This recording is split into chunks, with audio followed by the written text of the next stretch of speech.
going on, guys? Just got back from the pool, and as I was walking back from the pool, I thought of reasons why a lot of people don't like fruit as much as fruitarians do.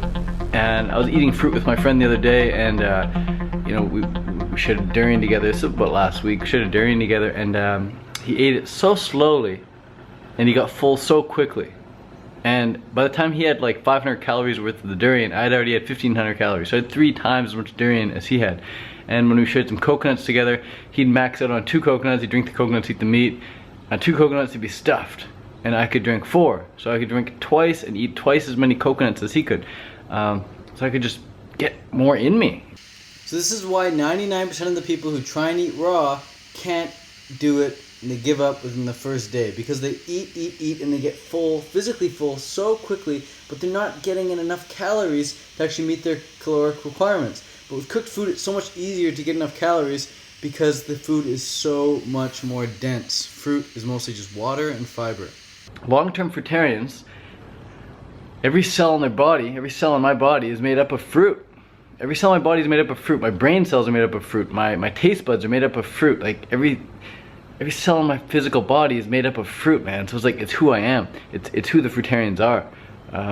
You are what you eat. You literally become what you eat. The food you eat becomes you, I should say. The food you eat becomes you. So that's reason number 1 why fruitarians like fruit more than cooked fooders. Simply because it's who we are. And it's our only food option. It's like our only calorie source. It's the one food that keeps us alive. We can't rely on rice or beans or potatoes to keep us alive, or pizza or McDonald's or KFC. We don't have that. We don't have that choice, really. Even if we do mentally make the conscious decision, okay, I want to eat some KFC, or okay, I want to eat some rice, there's going to be some backlash, big time. We're going to suffer from that. Fruitarians, they can't eat cooked food without feeling very compromised, without feeling like, oh crap, I wish I didn't do that. So we just love fruit because it loves us back, really. It loves us back. We have a really good relationship with fruit. That's reason number 1. Reason number 2 is that we pick better fruit than people who don't eat as much fruit as we do. When people don't eat too much fruit, put it this way, never get a non-fruitarian or non-raw vegan or non-raw till 4 person to buy fruit for you. People don't know fruit like a fruitarian knows fruit. Even the people selling the fruit, the farmer who sells the fruit, the person at the stall selling the fruit, they don't know what's truly ripe because they're not living on it. They're not relying on that food solely for energy. They're also relying on a bunch of other foods. So they don't need that food to be amazing. But fruitarians, we need that food to be amazing. So fruitarians just pick better fruit, and or we let it ripen so it's optimally ripe, so that it's truly delicious and truly digestible, and it makes us feel really good. So that's why we love it as well. We pick it better, or we eat it at a better stage. We don't like it overripe, and we don't eat it underripe. And if we do happen to bite into it underripe or eat it overripe, we just spit it out. We know that there's a better fruit out there. So we know fruit quality. If we eat a bad durian, we're not going to say, oh, I don't like durian. We're going to say, oh, simply this is a bad durian, I'll just grab another one and hopefully it's better. We're not going to be like, oh, this durian's gross, therefore I don't like durian, period. No, we know there's better durian out there. So when you've had really good fruit, you know what's out there, and so you're more likely to find that good fruit in the future as well. But if you don't know, if it's the first time trying something, you're not going to know if it's supposed to taste like that or not. You have a raspberry and it's really sour, you're like, oh, I hate raspberries. It's like, you've obviously never had a sweet raspberry. Or blackberry, same thing, or even a blueberry. You have like a little kind of green blueberry, it's like, oh, blueberries are sour, I don't like them. Or mothers, they feed their kids unripe bananas and they say, oh, my daughter, she doesn't do well on bananas, she gets constipated. It's like, and you see the mom peeling the banana for the kid, you can hear her peeling it. It's like, if you can hear yourself peeling a banana, it's not ripe. That stuff's gotta be spotty, man. This is what a ripe banana looks like. This is what a ripe banana looks like. Nice and spotty, that's the good stuff. That's reason number 2. We pick them better, we eat them better. Reason number 3 is that our taste buds aren't deadened. Our taste buds aren't perverted. Our taste buds aren't blanketed over with a bunch of salt. You know, it takes about 10 to 12 days for your taste buds to totally renew themselves. So if you're eating a bunch of like spicy or salty or like refined sugar foods, and then you try and eat some fruit after that, the fruit's not going to taste anywhere near as good because your taste buds are going to be covered up and they're going to be used to that stimulation from the excitotoxin foods, especially stuff like MSG, man. Holy smokes, that stuff's gonna wipe your taste buds out.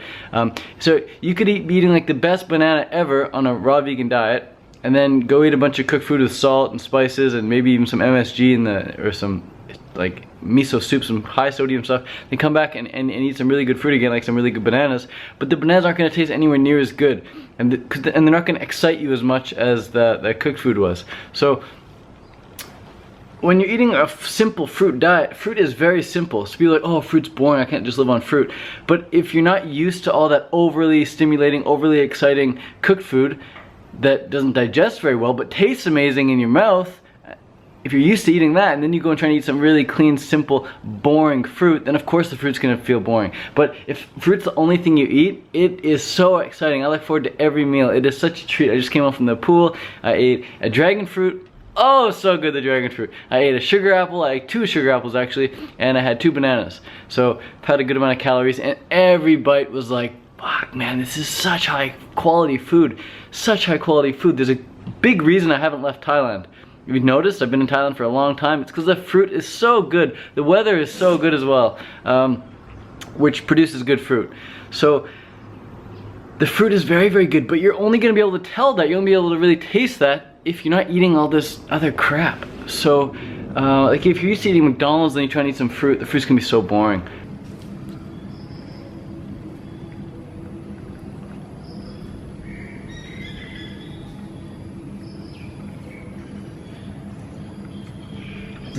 Whoa. Game over, huh? No way. You ever taste one that's good? Yeah, no, that's the best. That is so good. He had one a little bit ago. Freaking crazy, man. Holy shit. Even vegetables taste a heck of a lot better when you're not eating all this other crap food. Like I don't really eat vegetables, but I can taste them for what they really taste like if I were to eat some, because I just eat a simple fruit diet. So taste buds are really clean and sensitive, and your sense of smell is heightened on a fruit diet as well. You can smell stuff. Before I even walked in my room today, I knew the cleaning ladies had come. I knew the cleaning ladies had been in my room because I could smell the cleaning stuff they use before I even opened my door. And so with fruit, when you're picking fruit, you can smell the melon or smell the durian ahead of time before you buy it, before you open it.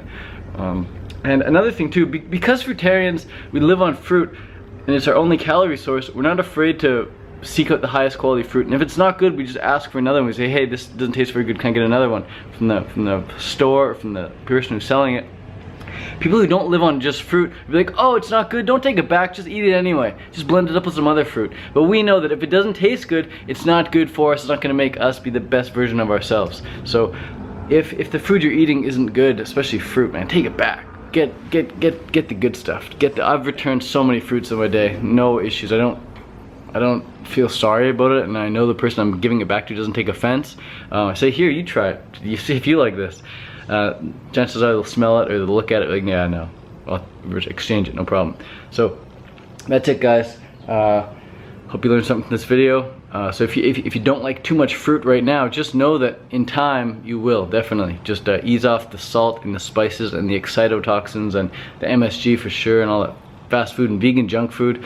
That stuff's gonna taint your taste buds and deaden what's on your tongue that's gonna allow you to really actually taste the beauty of fruit.